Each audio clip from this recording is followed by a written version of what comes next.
ग्वालियर में आयुर्वेदिक डॉक्टर को ठगों ने 2 दिनों तक डिजिटल अरेस्ट कर उनसे 21 लाख रुपए ठग लिए। ठगों ने डॉक्टर को महालक्ष्मी ट्रांसपोर्टेशन कंपनी उनकी बताकर करोड़ों रुपए मनी लॉन्ड्रिंग के जरिए इधर उधर करने की बात कही। जब डॉक्टर ने उसकी कंपनी नहीं होने की बात कही तो ठगों ने उसे परिवार सहित गिरफ्तार कर उम्र कैद होने का डर दिखाया। वहीं सीबीआई ऑफिसर बनकर जांच के तौर पर उनके अकाउंट में जमा 21 लाख रुपए अपने अकाउंट में आरटीजीएस करा लिए और 3 दिन में वापस करने की बात कही। लेकिन जब पैसा वापस नहीं आया तो उन्हें ठगी का एहसास हुआ, जिसके बाद डॉक्टर ने पुलिस में शिकायत की। मामले में साइबर क्राइम ब्रांच थाना पुलिस ने अज्ञात ठगों के खिलाफ केस दर्ज किया है। दरअसल ग्वालियर के गोला का मंदिर थाना क्षेत्र के नगर में रहने वाले 60 साल के मुकेश शुक्ला आयुर्वेदिक डॉक्टर हैं। वो घर से ही प्रैक्टिस करते हैं। 29 नवंबर की सुबह उनके मोबाइल पर एक कॉल आया। कॉल करने वाले ने उनसे बातचीत करते हुए बताया कि वो आईटी कंपनी से बोल रहा है और उनके नाम पर चल रही महालक्ष्मी ट्रांसपोर्टेशन कंपनी पर 9,40,044 रुपए की रिकवरी निकली है। मैं अपने कार्यस्थल पर अपना काम कर रहा था। मैं प्रैक्टिशनर हूँ, प्राइवेट प्रैक्टिशनर।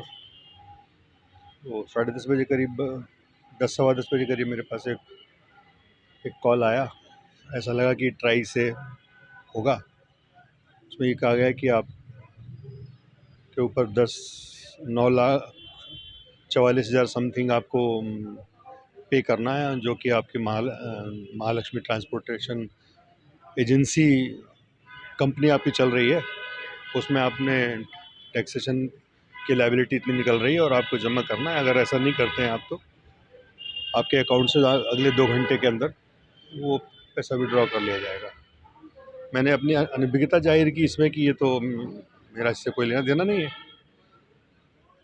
लेकिन उन्होंने कहा कि नहीं, ये तो आपके नाम ही है और आपके डॉक्यूमेंट्स इसमें लगे हैं। आधार कार्ड भी लगा है, आपका पैन कार्ड भी है और उसी के थ्रू आपका जो डॉक्यूमेंट्स बने हैं उस कंपनी के, तो आप ही उसके लिए लायबल हो। मेरा यही कहना था उनसे, लेकिन उन्होंने कहा कि अगर ऐसा है, आप फ्रॉड, इसको आप अपना नहीं मानते हैं, फ्रॉड समझते हैं, तो फिर आप इसमें कंप्लेंट कीजिए और दिल्ली पुलिस में जाके। मैंने कहा ग्वालियर का रहने वाला हूँ, दिल्ली पुलिस क्या करूँगा जाके, कैसे जाऊँगा? बोले मैं आपको ऑनलाइन फैसिलिटी दिलवा देता हूँ, थोड़ी देर बाद ही आप एक नंबर पर आपके पास कॉल आएगा, तो आप अपनी कंप्लेंट लॉन्च कर देना। क्या बताया था उन्होंने पहले से बताओ? क्या जी, मतलब क्या परिचय क्या दिया था उन्होंने अपना? अपना परिचय यही कहा था, मैं टैक्सेशन डिपार्टमेंट से बोल रहा हूँ और मैं बाकी समझ नहीं सका कि ये और पूछने का भी मन एकदम से घबराहट हुई और समझ में नहीं आया कि क्या करना चाहिए। तो उनसे पूछताछ कुछ नहीं कर पाया मैं। वो बढ़ते गए, उसका सवाल और जवाब बढ़ते गए, समय बढ़ता गया। लगभग फिर कितना पैसा ले लिया था उन्होंने? अभी तो बात तो ये है कि उन्होंने मुझे पहले बातों में फँसाया, उसके बाद ये कहा कि आप दिल्ली पुलिस में रिपोर्ट करिए। और जब करने का समय आया तो उन्होंने एक कॉल वहाँ से मेरे पास व्हाट्सएप पर आया।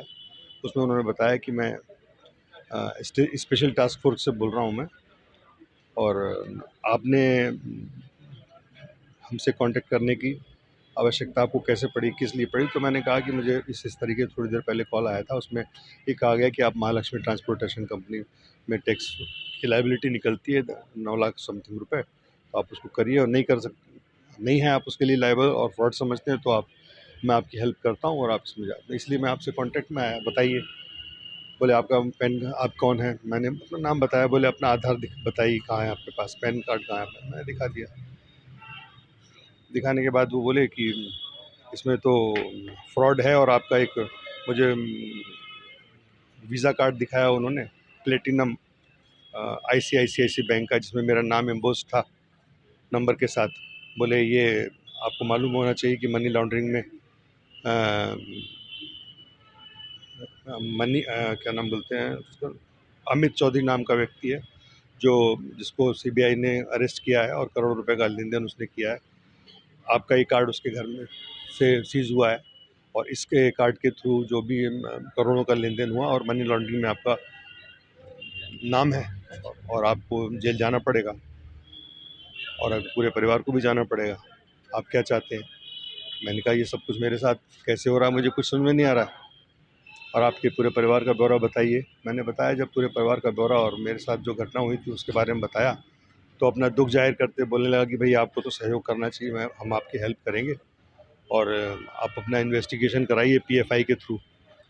कुछ होता है इनका, कोई स्पेसिफाई वर्ड होता है PFI, provisional investigation fund, investigate कराइए और जिसको कि वो सुप्रीम कोर्ट से कोर्ट के आर्डर से ही होता है, अदरवाइज़ आपको जेल जाना पड़ेगा। अगर पीएफआई के थ्रू करना है तो वो एक हमारे सर हैं सीबीआई इंस्पेक्टर, सीबीआई डायरेक्टर सूद, वो इस काम को करते हैं और उनके माध्यम से अपने को करना पड़ेगा। थोड़ी देर बाद वो सूद वो व्हाट्सएप पर आ गए अपना पूरा यूनिफॉर्म में, बोले मैं सूद हूँ, सीबीआई इंस्पेक्टर, सीबीआई चीफ हूँ, मुझे नरेंद्र दामोदर दास मोदी ने इस काम के लिए नियुक्त किया क्योंकि बड़े स्तर पर फ्रॉड चल रहे हैं यहाँ, तो मैं स्पेशल इन्वेस्टिगेशन ऑफिसर मुझे बनाया गया है।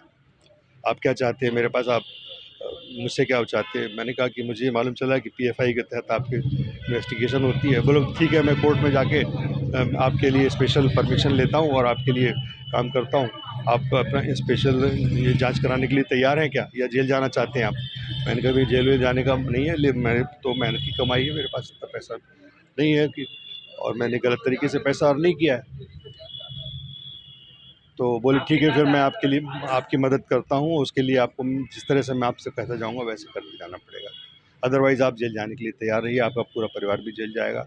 आप जिसको इस बात को जिसको डिस्क्लूड करेंगे वो भी जेल जाएगा, इसलिए आप घर के बाहर नहीं निकलना, दरवाजे बंद कर लो, जैसा हम आपसे कहते जाते हैं। लगभग कितने दिन बंद रखा उन्होंने? एक 29 को 10 बजे, 10:30 बजे से दूसरे दिन बैंक जाने तक। 2 दिन तक? हाँ।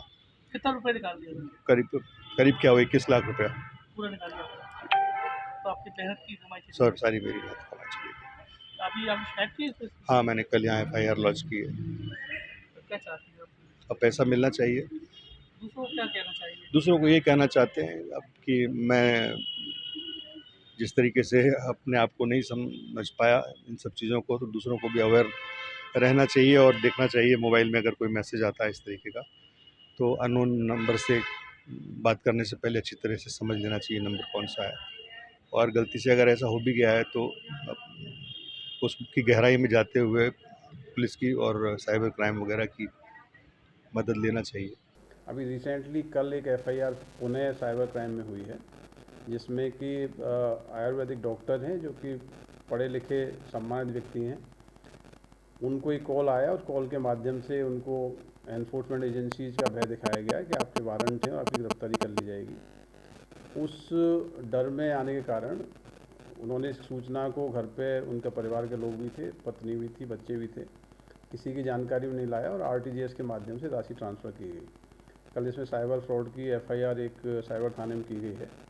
इस केस को हम लोग वर्कआउट करेंगे और जल्दी ही जो लोग इसमें इन्वॉल्व होंगे उनकी गिरफ्तारी की जाएगी। जब 3 दिन बाद भी डॉक्टर को पैसा वापस नहीं मिला तो उन्हें अपने साथ हुई ठगी का एहसास हुआ और फिर उन्होंने साइबर क्राइम थाने में जाकर इसकी शिकायत की। डॉक्टर ने बताया कि जब ठगों को उन्होंने अपनी पीड़ा सुनाते हुए कहा कि कोरोना काल में उनकी पत्नी और बेटे दोनों का निधन हो गया है, लेकिन इसके बावजूद आरोपियों का दिल नहीं पसीजा और उन्होंने ठगी की वारदात को अंजाम दे डाला। फिलहाल इस मामले में साइबर क्राइम ब्रांच पुलिस ने अज्ञात ठगों के खिलाफ ठगी का मामला दर्ज कर जाँच शुरू कर दी है।